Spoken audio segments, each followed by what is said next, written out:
So today we're going to talk about how to travel by bicycle, the basics of planning a route or tour routes for an exciting trip. So if you're a mammal like me, or a MAMIL, or a MAM person, you probably already are used to riding your bike long distances. But a lot of my friends often ask me, how do you get started using your bike to travel or do a trip? So first, I just want to talk about why it's so great. It is so great. I first did TransEurope in 2016.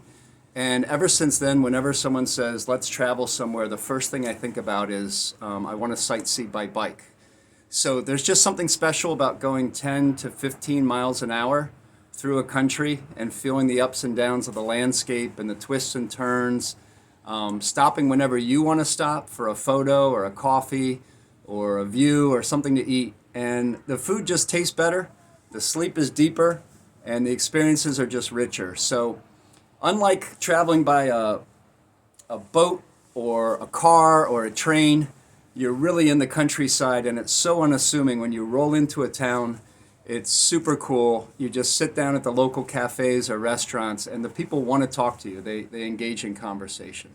But back to planning, the most important thing I think you need to think about first is, what kind of a route am I going to do? Specifically, are you going to do a hub and spoke route, which means you have a central site where you're coming back to at the end of each day?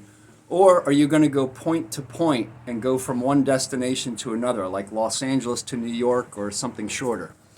So I like the hub and spoke when you're getting started, because you can bring all your stuff, whether that's in your car or on a plane, and you know what's there, and you know that you have a warm shower and a bed and a kitchen or the restaurants. And it's better if you're traveling with family and friends. It's just easier and more relaxing. A point-to-point route where you're going long destinations takes a lot more planning, but it is challenging and it's super fun. We'll talk about that another time. So to get started with the hub and spoke, at the end of each day, I mentioned you can return to all your stuff. So the best way to think about your stuff, in my opinion, is just start making a list of all the things that you take on a trip or on a daily bike venture, day after day. And that'll become your packing list, things that you know that you need to bring. And usually with these trips, you don't need to worry so much about minimizing what you're bringing, because you're not carrying the stuff on the bike. You're coming back to your destination at the end of each night. Pick a really interesting destination that's exciting to you, but also make sure that it's good for cycling. And you can usually figure that out with some simple Googles or looking on Strava for routes. Pick the number of riding days and rest days that you want. So for me, I find that if I rest one time a week or 2 times a week, that's best. But again, that's kind of up to you. I think it's important to pick your average distance and how much elevation you're going to do each day, your vertical. This is really important not only for your training, but that if you're going with the group and organizing them, you can tell them each day or the averages that you expect, and then everyone knows how to train and everyone knows what's expected of them. Choose the right bike. I have a couple of my bikes here that I can show you quickly, and we'll have more talk about this. But here's a titanium gravel grinder that I bought from a small company in Bristol, UK, called Ribble.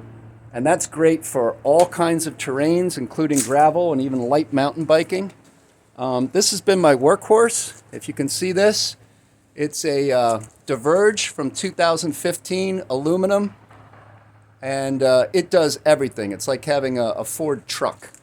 And then there's my fastest bike, a 2019 Tarmac. It's all carbon, again, from Specialized, and it's super fast and super light. Much more of a bike than I deserve. So, let's see. Training for your trip. Well, if you undertrain, the first week is going to stink, and it's going to hurt, and you're not going to enjoy yourself. So really think about your training and make sure that you're in shape by doing multi-rides at home, and you'll enjoy the bike and the trips from day one. We talked about gear. We talked about training.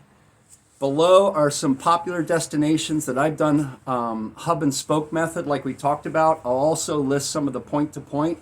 Would love to hear your feedback so I know which ones to focus on in future casts. Thanks, and ride safely.